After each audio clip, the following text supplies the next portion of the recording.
everybody. Welcome back to the Everyday Night. I'm Joe. And I'm Jeff. And Jeff, I was thinking, Oh, congratulations. thank you. It was kind of painful. I had to lie down afterwards. Well, new things are always a Yeah, pain. exactly.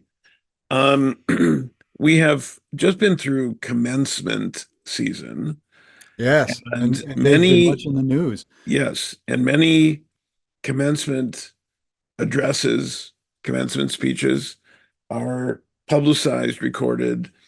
I watched one from my alma mater, um, and it occurred to me to think, to propose that we have a what if chapter, Oh, what if episode.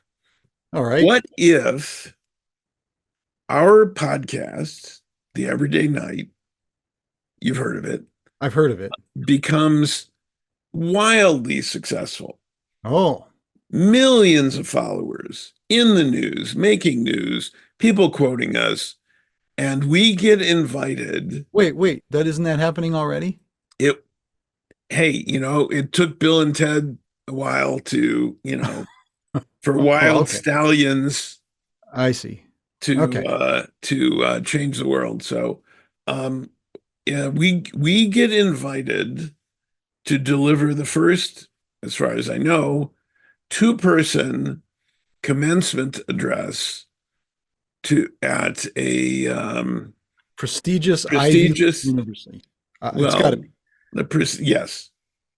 So I thought that in this podcast, in this episode, we could brainstorm what we would talk about. Oh, all right. And I think it's a great idea. We can talk about what most commencement addresses tend to include and how we can mirror that against the virtues. That Yes, that exactly. would be very interesting. And I think it's only appropriate, since we start every chapter with the same question, that we begin our joint commencement address with the same question. Jeff, what are you drinking tonight? Well, and in fact, I think any kind of effective brainstorm has to have a certain amount of social lubricant. Yes. Uh, And and a lot of them have had, and when I've been participated in or led brainstorms, lots of chocolate and coffee ah, for sugar and okay, caffeine rush. all right. Not necessarily always conducive, but not always a bad idea either. Well, it can make people feel good about what they're doing, at least if Yes. they get to have some chocolate.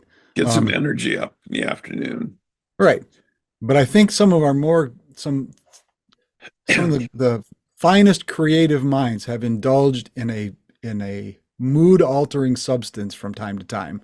Oh, really? Yeah. Well, and what Yes, is your mood altering my substance mood altering tonight? substance this evening is a um, common concoction of mine. This is a kind of a cheap mule, a burro, if you will, of black spiced rum, a bit of lime juice, and some Fever Tree ginger beer.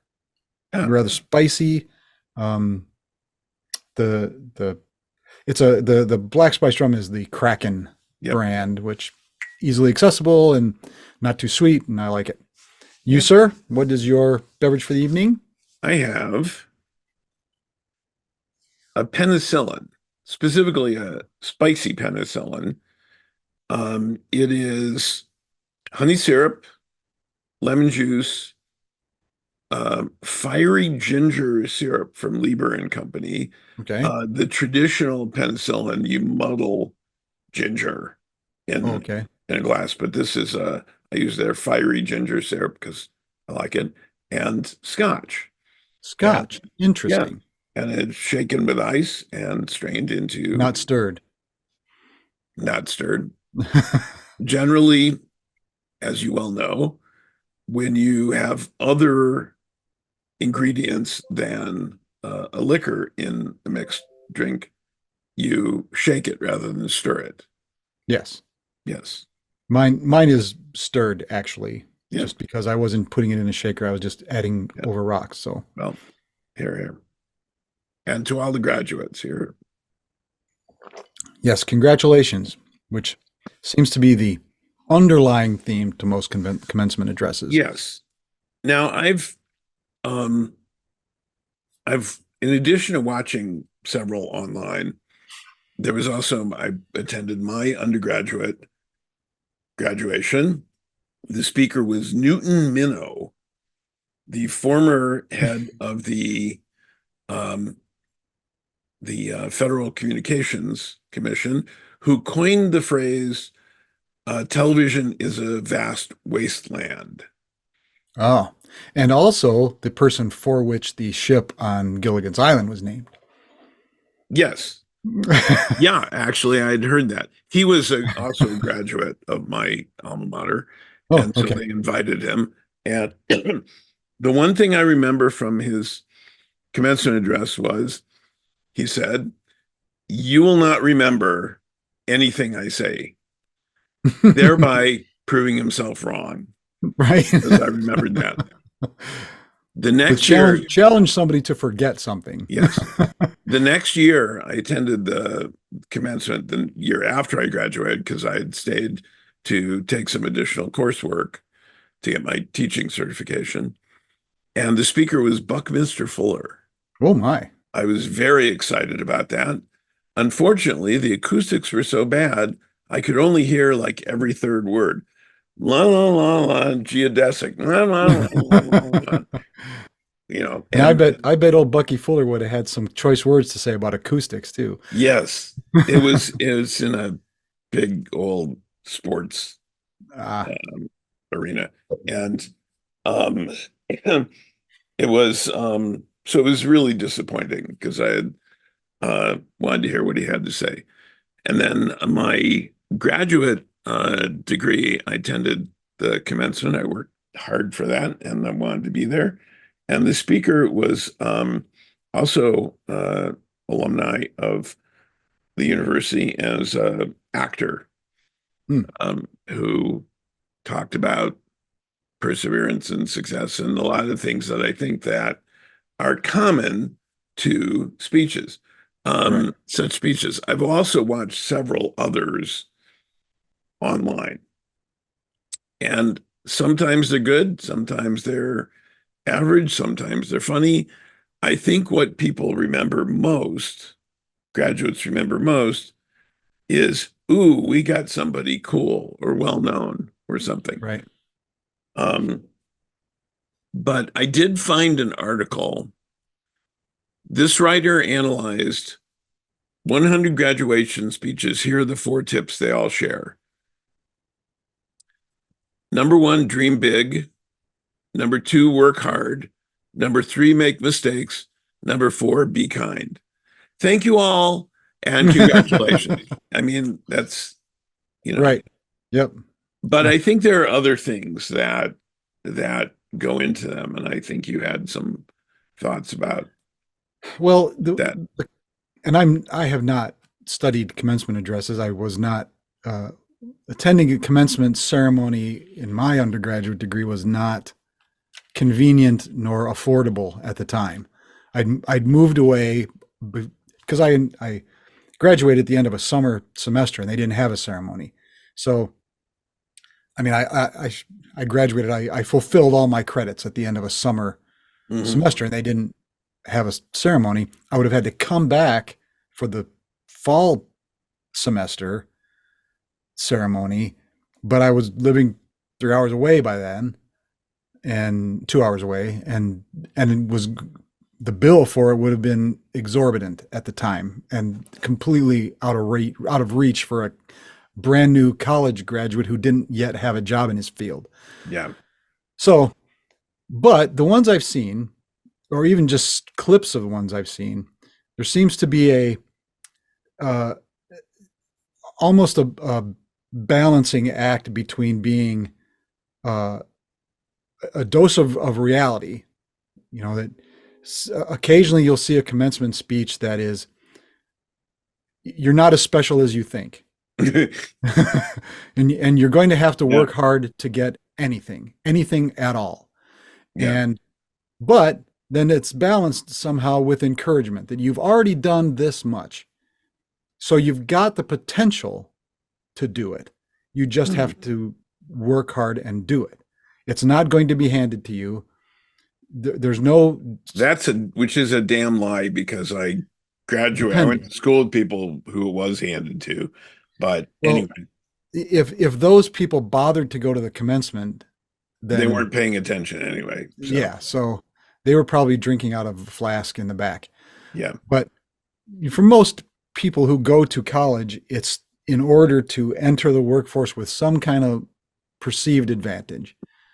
To follow a particular career path, whatever. and which that would be a separate discussion Yeah, for us to have about what the purpose of a university education, college education is supposed to be, which is not supposed to be a very expensive job training. It's supposed to be something else, and there are reasons for that.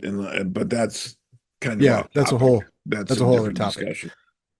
So in the modern reality, that's kind of what it is. You are using this to say, look, I can sit down at a desk and buckle down and do a Yes, terrific amount of work.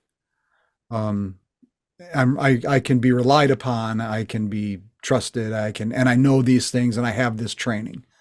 yeah, So, and um, I have the capacity to learn, which I yes, think is one of the significant things because they really want, nobody really expects somebody to come right out of college and know everything they need to know. true, because no job runs on a textbook. There's no company in the world has a textbook for how it's supposed to be organized. That No, is I do recommend my textbook. for organizing an entire corporation. No, but I wrote it and I've told my students, said this is not just a textbook for this class. I wrote this as a guide for you to take into the workplace with you because I talk about specific problems that happen and specific ways to solve those problems. Sure, but I And and I, so, I'm talking about no, the the whole idea. organization of a company, yeah, Yeah, the whole idea of corporate culture is kind of a misnomer because every corporation has a slightly different culture. yes. Well, there's But and there's always a difference in every company between the de jure, the way the rules are written, the way the procedures are written, and the de facto, the way they actually get done, right, way sure, things actually get done. So one of the best things would be not just be kind, as in this piece of advice, be kind to the admins because they know everything. right, They're the ones who really know how everything works and yeah, how to get around it when it doesn't work. So I think that's if we're talking reality. If you're going into a corporate situation, which not yeah, everybody is. right. But and that's good advice for a commencement speech. Find out who's really running things Yes, and make sure that they're on your side. yes, or you're on their side. Yeah. Um, Uh, So, again, I thought about these things that I've heard in commencement sermons and trying to mirror them against our list of virtues. I mean, yes, that's yeah, presumably the reason we are called is because we have this thing, and it's changed so many lives exactly. that we should be expounding upon that particular thing in our speech. It's So, funny because I just saw someone on a talk show talking about Stoicism because they've oh yes, written extensively about Stoicism. We've talked about that as and Stoicism not being what a lot of people think it is that you are unemotional, you're yeah, Spock or Data or something like that. It is that you can't control what happens, but you can control your reaction to it. And Yes. we've talked about that, about the decision time you have between input and your reaction to it. So who knows? Maybe we could. Well, certainly we could. I mean, Yeah. because So Stoicism employs a lot of our virtues. yes, and Um, I pulled up the list of our virtues here. all So right. So isn't top of the list courage? honesty, Honesty. Okay. number So, one. oh, and there's another aspect of this if we're looking at it from, you're leaving this sort of sheltered school environment to a corporate or working reality. This is now starts real life. Um, Yeah. that's a lot of, I mean, you hear that as a theme. You hear that a lot, and I understand why it says because it's not real. It's an artificial situation where Right. everybody is together all the time. Yeah, but real life, um, you're still alive, Yeah. but you're in a All life is situation. real. Your Yeah, whole life yeah. is real. I'm not So saying that you've been living in this, artificial, haven't been a brain in a pan up till now. And suddenly you're being I watched introduced that to your movie. body. I remember that movie. Actually, I bet a lot of people would like to just go through college as a brain in a pan and then you're reinstalled into your body before you go to work. But I've seen so that movie too. so so if we look at starting with honesty, we also talked about or I wanted to mention sort of the modern workplace and this I'm not sure what to call it. I don't want to give too much credit to the so-called quiet quitting movement, but the idea that work-life balance is something that has to be that you're responsible for maintaining it as much as your company is. Um, And I yeah, go ahead. and so honesty is being in many ways, and this is again, a lot of our virtues combine with each other Yes. to achieve different things, but honesty and courage is the ability to tell a boss or tell a supervisor that this is what you are paying me to do. You hired me, I have a contract, and my contract says these are my job responsibilities and these are my hours. Sometimes you are required to maintain the employer employee relationship, and that Yeah, and it there are a lot of jobs, there are professions that don't work according to a right. standard clock. You you are if you're a professional, it's considered that you work on to get things done on the deadline. Well, And that if things are slow, you have time to do, you have flexibility. Because I say one of the first rules, if you for if you're a professional, is never miss a deadline. But the second rule is make sure the deadline is real. Because I've been right. given false deadlines, and that screws up all sorts of things. And I remember when I was in graduate school, having a discussion about work-life balance, about this was long enough ago. The question was, is it ethical to use the phones at your workplace for Mm. personal business during the workday?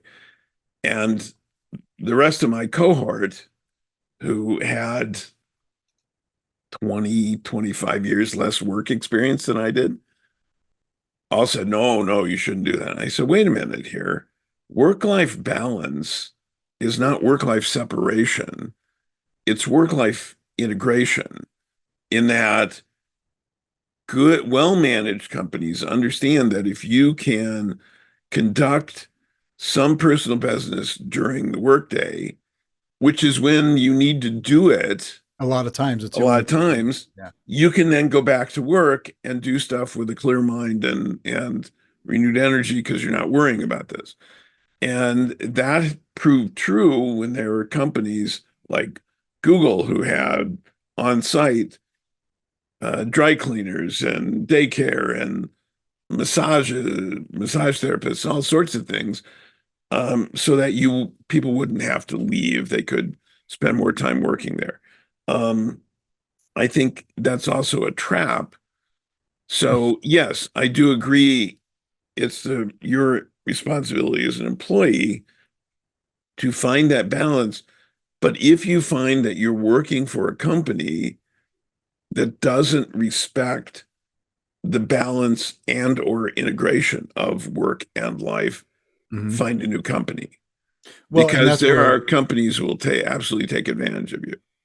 and that's exactly it. You've got to be honest with yourself about whether or not you're getting what you need from the company. Right. They will squeeze out whatever they need from you, Yes. or they'll let you go. Yes. And and so you have to make sure you're getting what you want from the company. It's a two-way thing, right? We've Yes. talked about that before too. Yep.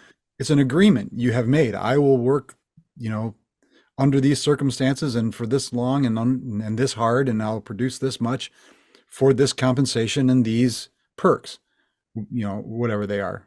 So maintaining that, and if being honest with yourself that yes, I'm getting what I want, or no, I'm not, and having the courage to either ask for that thing or go somewhere else, look Yeah. elsewhere for your employment. That takes a lot of courage. Yes, it does. Um, Which may also happen if, and I've also told this to students, that inevitably in their working career, they will be they will be in a situation that challenges their ethics, that they will need to decide whether to go along with something that they consider unethical or to object. And the objection may cost them their job. But they right. need to think about that now because everybody will encounter that situation. Yeah. Everybody To will. greater or lesser extent. Yes. And yeah. Yeah. Well, I worked in advertising, so I encountered it a lot. Um, Right. Well, and so I work with clients too, and occasionally a yeah, client will ask for something that's not, or ask me to do something, and it can be something as simple as I want you to use this copyrighted thing for my yeah, thing, or the messaging on this. To me, it's our clients are not multi-million dollar right. clients that want us to do unethical things. It's somebody who comes in and they want this $200, $500 sign or vehicle, whatever, and they're asking me to do something that's, like ripping somebody else's Yes. idea off. They bring in artwork from clearly from another sign company, Yeah. and saying, "Can you reproduce this for this new thing?" Yeah. And I said, "No, I can't. I, Yeah. I I can reproduce that, but it's going to cost you twice as much as it would to go back to that whoever designed that and buy it Yeah. from them." You know, I was doing branding work for a startup company, and they already had a logo, but it was terrible. And I said, this won't work on your products, on your signage, on your communication. It's too complicated. This is an illustration. hmm This is not going to work. So I redesigned it. I kept the main idea, the typeface. I cleaned it up. I eliminated the illustrated parts. I made it much more graphic. I did all that. right. Only later did I find out that the whole thing was ripped off from, Oh, it was something this guy found that he slapped some copy on, and it's like, oh, well, okay. I thought I did a really good before. There's a really good before and after that I can't use because Right. I didn't know that it was a copyrighted thing he was using. Right. And And sometimes somebody just wants a sign that has what I consider an offensive message, and I just won't do yeah, it. yeah, And that's me personally. My boss said, look, you can do it. You can take his money and yeah, print his thing, but I won't touch it. yeah. I said that in one of my first jobs way back in the days of keylining when I was, Oh which is yeah. for people who don't know, which was pasting up copy and into, I The was boards. doing working on books, book key lining, and ordinarily don't really read just enough to make sure you're getting it's flowing right. And I realized what a piece of racist trash I was reading. And Hmm. I put it down. I went into my supervisor's office. I said, I realized what this was. I'm not going to work on it anymore. He said, well, I said, no, no, Yeah. fire me, have Right. somebody else do it, assign me to something else. I am not doing anything more on this.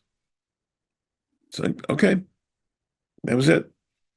Um, What so did they? So I'm now. What did they do? Did they reassign you, or give you a different thing to work on, or did they yeah, they fire gave you? me a different thing to work on. They gave it to somebody else. I don't know who, but Right. Okay. yeah. So, So something honesty in and our courage. Yes. something, yeah, something in our address that talks about what honesty and courage is going to mean in your professional life. And which makes me think of something, and I thought about this.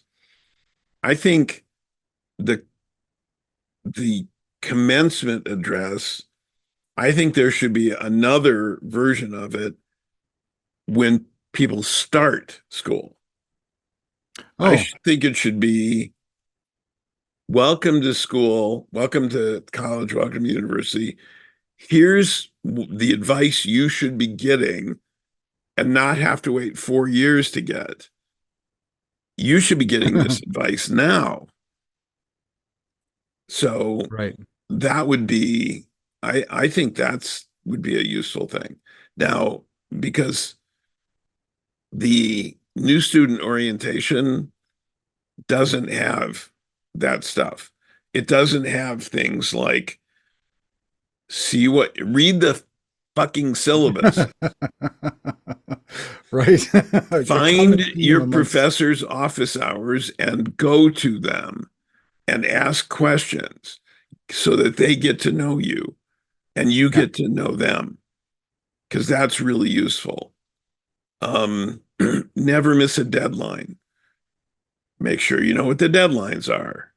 right.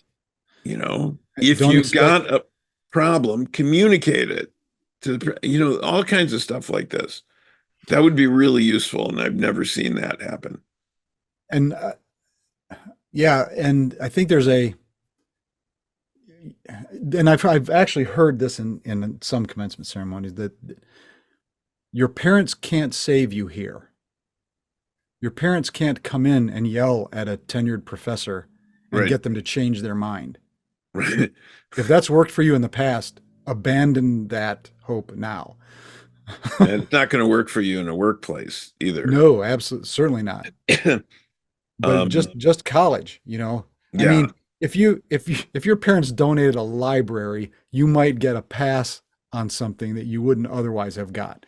But in that case, what are you here for anyway? You're not here to learn anything. You're here to get a diploma so that you can be employed by your family. yeah. I've So, certainly but for seen that. the mass audience, I think that's useful advice. Yes. Like you say, at the beginning of college, that this isn't high school anymore. High school is And different. maybe okay, I'm thinking, if we Maybe don't this is maybe if we this don't is our do mission. maybe to do before you go in, what's the it's commencement, you're commencing to, y'all are commencing to be learning.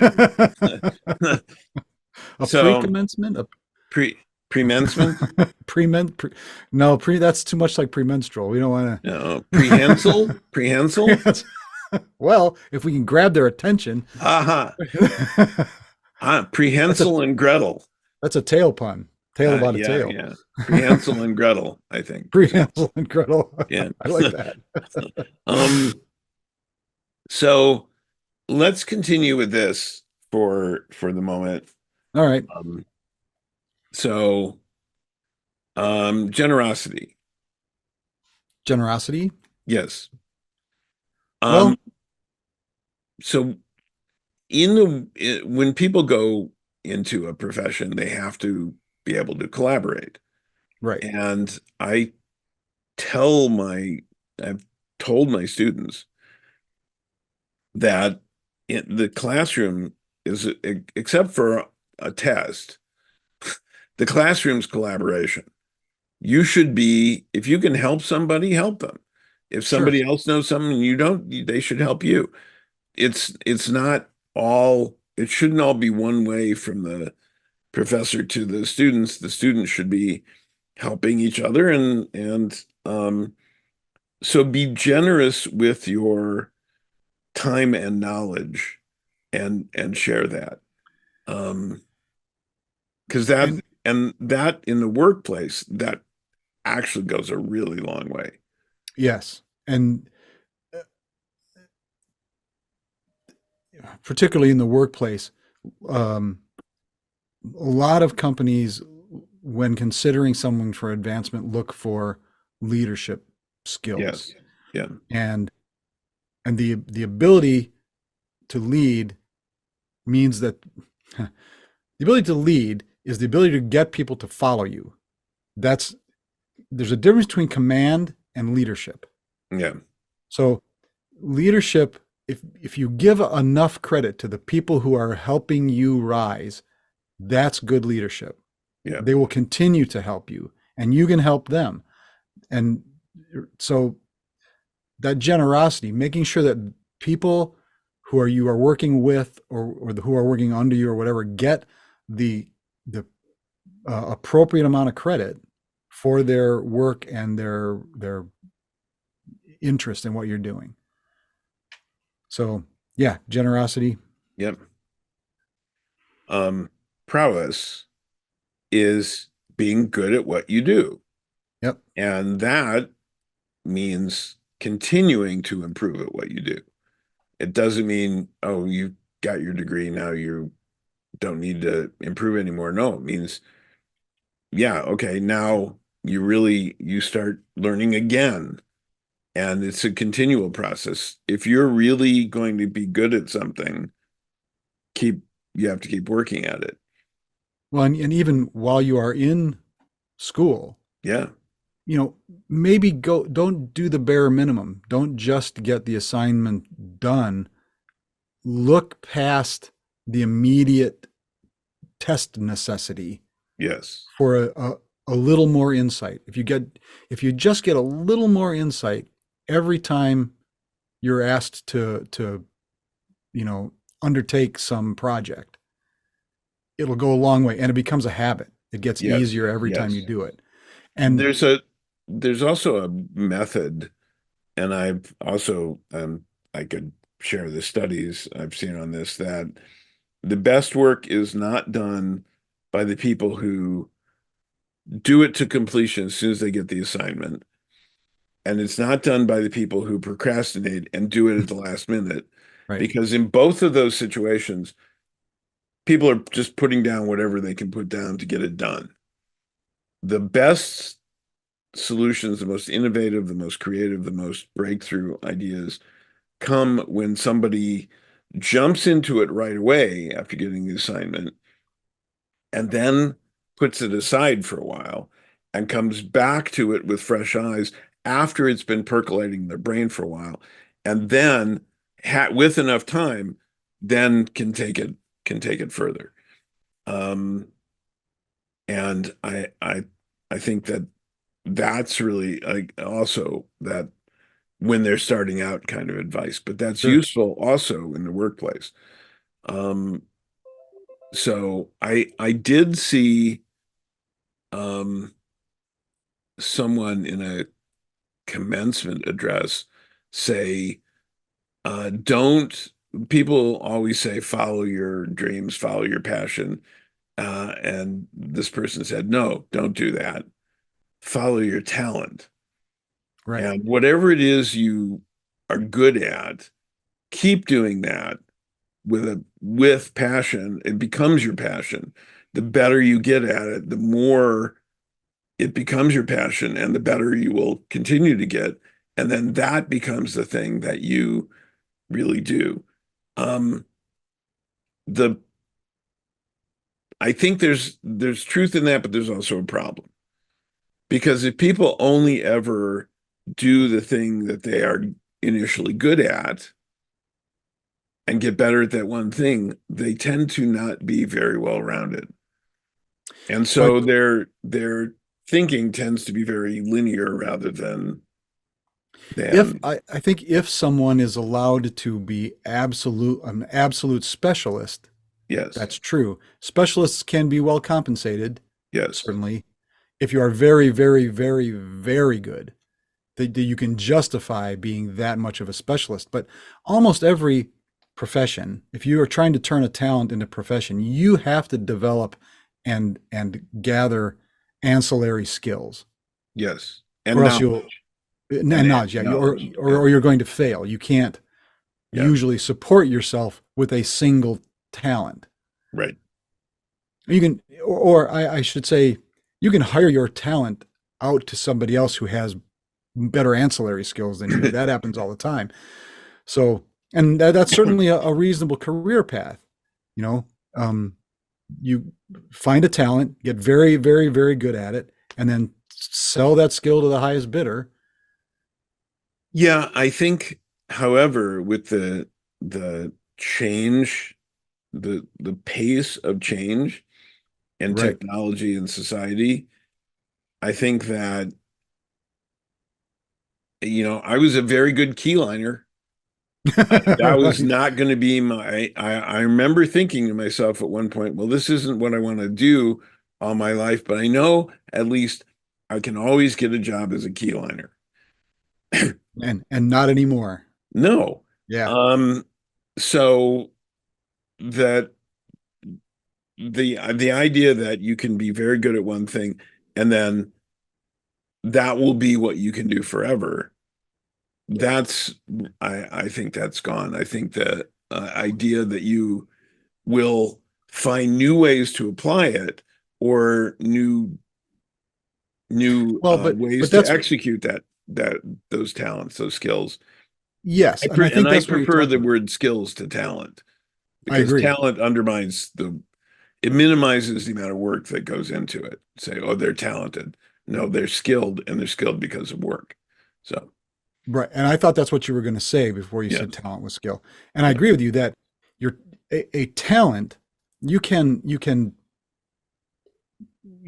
can develop one skill with a talent, but that an will almost aptitude. always lead Yeah, you that your talent will take you to new skills. yes, But I mean, like if you're a creative person like you and I yeah, working in a creative industry, if you want to start your own agency, now you have to figure out bookkeeping, and you have to learn how to deal with vendors, and you have to do sales to some extent. You have to gather these other skills, or hire people to do it, yeah, or yeah. partner with people that have other skills to make a company that runs, that actually And goes. that's one of the things that I have found. I found certainly through the research I'm doing for the book I'm working on of the number of people who met in college, started working together on stuff, and then continued collaborating into their professional lives. And I encourage students to do that too. If you find there's somebody here who you can actually work with well, keep in touch, figure out, can you keep that going? Can you do stuff together? Hmm. Maybe you don't immediately, but you come back together after a while and could do that. I think that that's incredibly useful because, um, yeah, the idea that somebody just does it all alone is a real myth, I think. Yeah. Yeah. In fact, one thing I would say, giving advice to people going into college and giving advice to colleges and universities, would be find more ways to organize cross-disciplinary work, people from different disciplines working together. I think that would be really good and be fairly unique. There are places that do it, but there are not very many of them. And I Yeah. think that would be a really useful thing. So, Yeah. You, like cleave to people who complement your skill set. yes. Yeah. That's just Um, good entrepreneurship right there. yeah. Humility. Humility. If you're starting in school, if you're starting anything, there is somebody who's better at it than you are already. And you should be listening to you're listening to their advice. Yes. You don't have to take all the advice you get, but somebody who has done, I mean, somebody who's broken the brush and beaten the path ahead of you deserves a certain amount of respect. Yeah. Who is it who said, if you're the smartest person in the room, you're in the wrong room? Yeah, right. That room is no longer useful to you. Yeah. Well, I think that's also limited too, because there are different kinds of smarts, different kinds of intelligences, Sure. and you can learn from a lot of different people Well, about you can go all back to sorts of honesty things. too, Yeah. right? And saying, am I really the smartest person in the Yeah. room, or do I just want to believe I'm the smartest person Right. in the room? Well, Everybody wants to believe if that. yeah, if you ask a fish to ride a bicycle, it's an unfair test, you know. Right. But Yeah. if you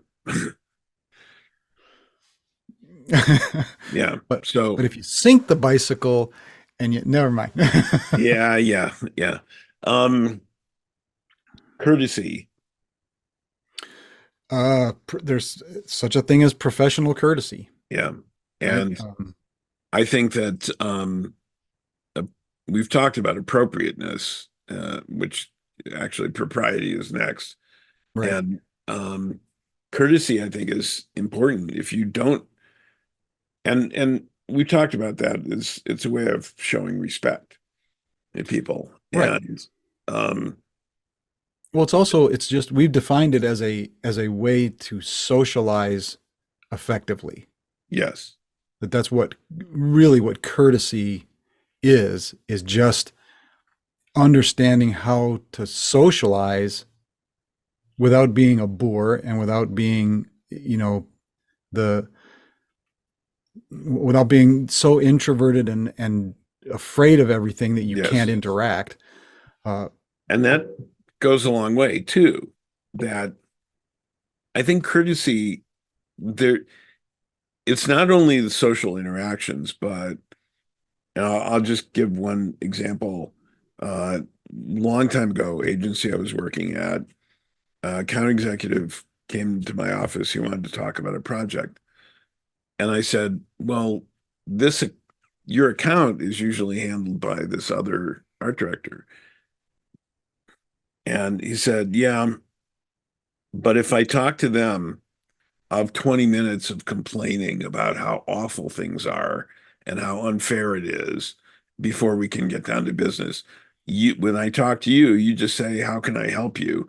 And we get down to it and it gets done. And so it's like I hadn't realized that I was doing that, but after that, I intentionally did that. It made it, and it makes a difference. And that's a kind of courtesy too. That nobody wants to listen to a complainer, right? right. Um, you want constructive criticism, but you don't want you want to do it and get it done and work together and be congenial, right? Sure. And and I think there's also courtesy, well wielded, is also tact. Yes. Yeah. And that is an important skill in any social or professional situation. Yes. Being able to tell somebody they're wrong without making an enemy out of them. Telling them Well, they're wrong yes, without telling them they're because stupid. yeah, you don't, and I remember this once that a long time ago, it was a discussion about some work and an idea, and I was pretty freewheeling, and I said, nah, it's a stupid idea because we were in the evaluations phase because this. And the other person said, I'm sorry, I didn't hear anything after you called me stupid. It's like I didn't. I said the idea, the work, but I took that to heart. It's Yeah, like never lead with that.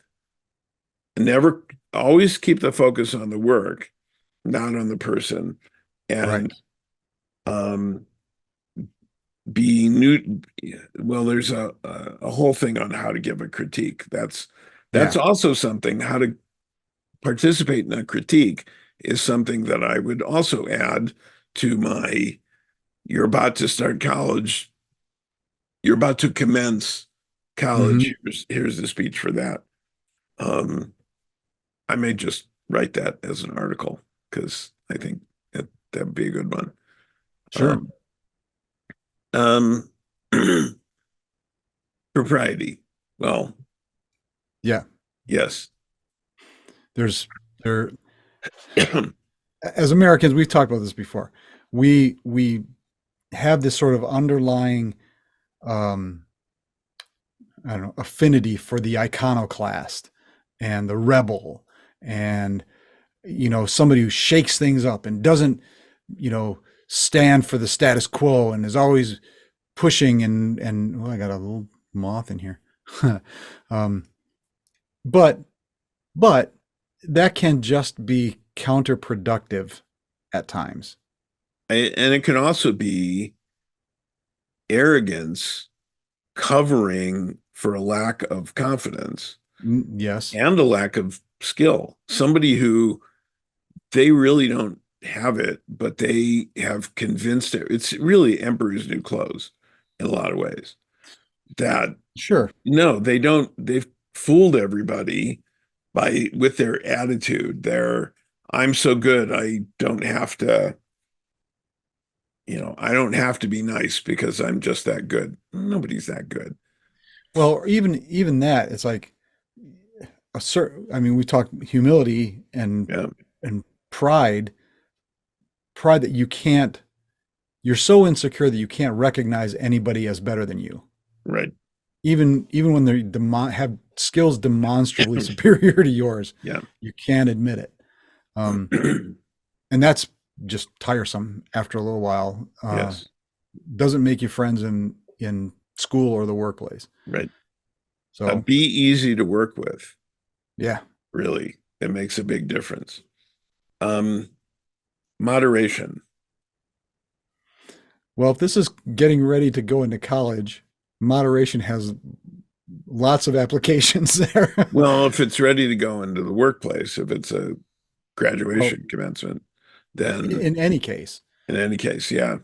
Um, going if there are, and there often can be social situations with colleagues or your boss, don't get sloppy drunk. Don't overdo right. it. Be moderate in your, remember that even though it's a social situation, your boss is not your buddy, and you need to be moderate in your speech and your actions and your, yeah, And that goes, I mean, that's propriety plays a variety role too. there too. So, Exactly. and not just getting sloppy drunk, but don't be the guy who's pounding Red Bulls and uh, coffee and just is so manic about being in the workplace or being in a class or whatever Right. it is that just the vibrations you're giving off are upsetting to people. Yes. You're operating on a frequency that makes people's teeth hurt. So trying to avoid that. Um, and justice, you already covered in a lot of ways. Give credit where credit is due. Yeah. Um, and I think that is really essential. Um, and fortitude, yeah, there. If it doesn't work, you keep working at it. You keep sticking to it. And you keep. You're in it for the long haul. So Right. Right. you got Well, to stick with it. and in some ways, fortitude is taking responsibility, Yes. right? Yeah. Yeah. If it's your job, it's your job, Yeah. and if you can figure it out, figure out a way, Have find a collaborator. humility to ask what you don't know, but don't ask, don't, if you can't figure it out, don't just not, don't give up too soon, but don't wait too long. Right. Yeah. Right. Yeah. I mean, that's good. That's right there is good advice. Yeah. Don't, and it's been paraphrased lots of ways, don't hurry, but don't wait. Yeah. Um, Well, there's also um, decision making between as soon as possible and as late as possible, depending on how dire the circumstance and so on. But that's something else we could talk about. Um, franchise. well, So yeah. you, I think franchise requires courage in this situation. If you have something to say, speak up, Right. but make sure you've done your homework. So I've told students again, I keep going back to what I've told students, but I said, if you are, when you come to class, you have been expected to do certain readings that are assigned. Right. If you don't do those, you are unprepared. Being prepared is a habit that you need to get into now. Imagine that you're in a work situation and you've been invited to a meeting, kickoff Give a meeting, commencement speech. a, ki- a kickoff meeting, a brainstorm, a project launch, something, and you've been given material to read beforehand. Read it beforehand. Don't show up not having read the material. Right. And not only read it, but have a notepad, take notes on it, mark things you have questions about to ask for clarification. If you have ideas, write those down so that you can offer those if it's appropriate. Um, I think that the preparation enables the franchise, enables you to have that voice where you can say something when it's useful to say something. Well, and yeah, and what you're describing is the process behind what I think is the basis of franchise is owning and maintaining your position. Yes.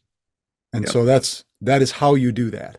Yes. Being prepared, having the knowledge necessary, and being confident in that knowledge. Right? I think that's what real franchise is Yeah. being confident in your confident that you can fulfill the role you are given. And in doing so, you take action Yeah, well, yeah, based on that. Yeah. Yeah. Absolutely. Um, loyalty. Now we've talked about this before when in our episode about fealty, employment fealty, that yeah, loyalty, your loyalty is to the work, your ethics, your profession, the client, if there are um, the your ethics and your professional ethics and the quality of your work. That's really what you're loyal to. Loyalty to an employer is you're doing the job for them, Right. but it, it's not always a two-way thing. Employers are not always loyal to you. And if you misplace your loyalty, if you are loyal to someone who does not reciprocate, you are more easily taken advantage of. Yeah. Well, there's So also the loyalty to what we were talking about earlier of giving people their proper credit. yes, When yeah, you're loyalty to the people you work with. Yeah, somebody who's on your team is taking crap for something that's not their fault or their right. responsibility, you Yep. you stick up for them. You say, no, that's not correct. That's they were not, that was not their responsibility. They're not to be blamed for that. Or, they explained why this had to, you know, be honest, right? But stand up for someone who's taken an undeserved beating. Yes. Yep. And then consider whether or not you want to continue to work for a place where people get undeserved beatings. Well, yeah, it's certainly something you want to always kind of keep your eye on is Yeah. how you might be being treated okay for now. Yes. Look around and see what the culture is like when someone is, not meeting their quota this week. What happens to them? How are they treated? What kind of support are they given or not? So, sure. Yeah. The Glengarry, Glen Ross, the Yeah. top salesman gets a car, the number two gets a set of steak knives, and number three is fired. Right. Right. Um, and sprezzatura, the which I think is appropriate because it's not just you can't just do one of these, you have to do all of these things. All of And these virtues in the workplace at some point, and maybe it's not all at the same time, but it's you work long enough in enough places with enough people, all of these will come up at some point or another. So and I want to throw out, and I use we've had lots of talk about sprezzatura, and yes, you have a very specific vision of what sprezzatura is. yes. Most of the world differs with you slightly in what sprezzatura actually currently defines. I don't think so. I mean, you might not, but let me propose to you that from I the can't. fashion. Sorry, I'm taken. Okay, so am I technically, but but from the when used in the terms of fashion, right? Sprezzatura is a is knowing how and to what degree you can break a rule and distinguish yourself by that difference. So I think that in a college or a workplace, whatever, that sometimes that's just overachieving a little bit, being able to put your stamp on things, finding a way to personalize your work so that it stands out as yours is useful. It is useful. I agree. That's I could see that as a manifestation of sprezzatura, which is you have practiced things so well that it looks effortless to people who don't know any better, Right. right? So Yes. doing things, when you do things that well, you can make them uniquely yours as an expression of that. You have the confidence to do that, because you know what you can do and what Right. you're not going to do. So I see that. I don't see that as the definition of sprezzatura, but I can see that as a manifestation of it. Okay. All right. Okay. I So don't think that I don't think from the again from the fashion standpoint, it's not thought of with the same depth that you're applying. And not right, that's right. neither here nor there. I understand what you're saying, and that may have been its original intent Yes. that you understand the rules so well that you know, as I said, to what extent and in what manner you can afford to break them, to Well, bend and and you shake them up. also, it's any virtuoso in an instrument exhibits sprezzatura when they play in a way that makes it look effortless. But um, Well, any artist, any actor, anyone doing a thing, an athlete who makes it look, it's the people who watch the Olympics and foolishly say, "Well, I could do that," is are yeah, are fooled by how easy it looks because of the effort that's gone into it. So that's sprezzatura. So and I think that also any genuine innovation comes from that place also. yes, where you have mastered it to a degree where you can see, hey, I could do this.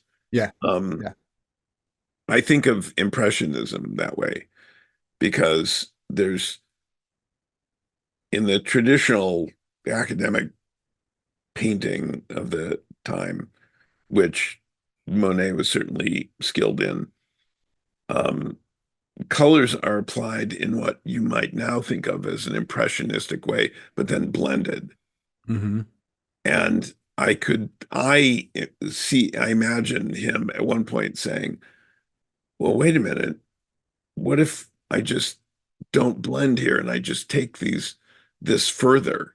hmm And that's technically, I think that's an example of what we're talking about, that, he could see this other path because he knew the trodden path so well. right. Um, and so graduates, the class or of or those of you just entering just university. entering, um, um, In conclusion, we say, have dream a drink. big, work hard, make mistakes, be kind. Yeah, there we go.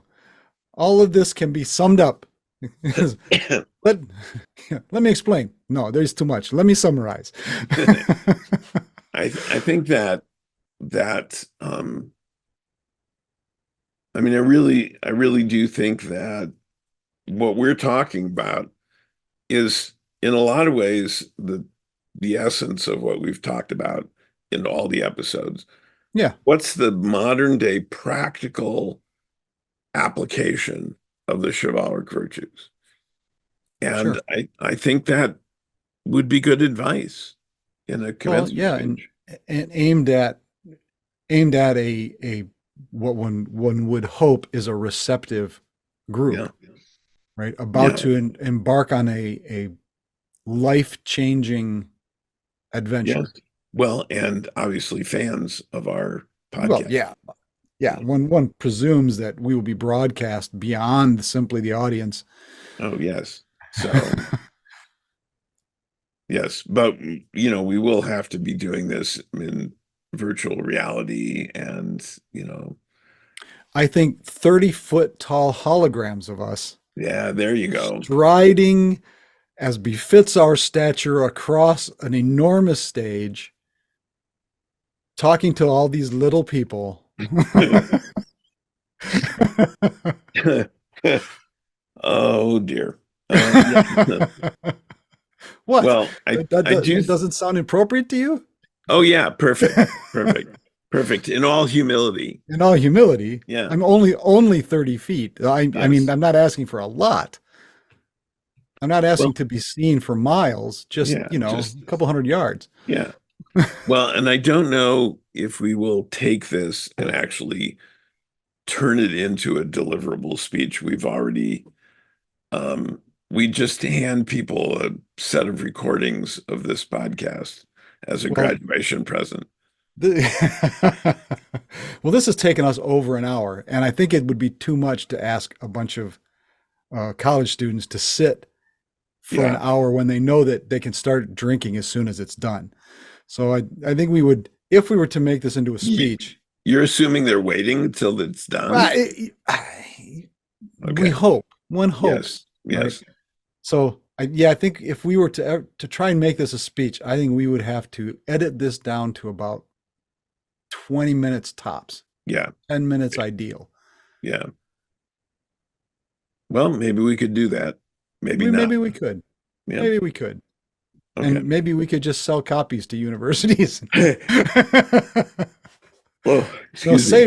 No. save the $2,000 remuneration fee that you're going to give to this guy, and just play our recording. Oh, they don't. No, they don't generally give a fee. They give an honorary degree Oh, to somebody. okay.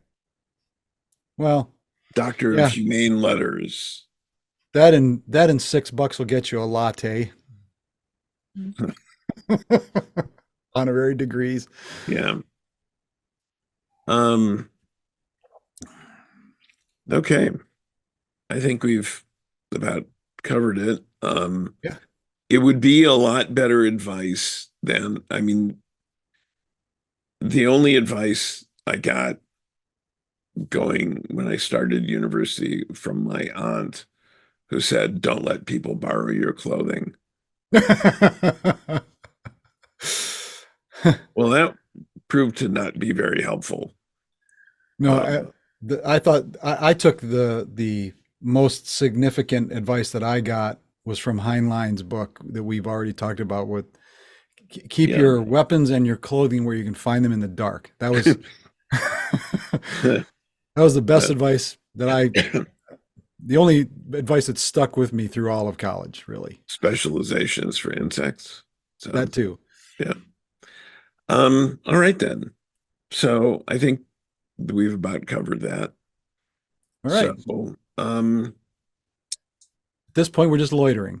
yeah. So let's let So these poor people go. congratulations to all the graduates of the class of 2024 and beyond.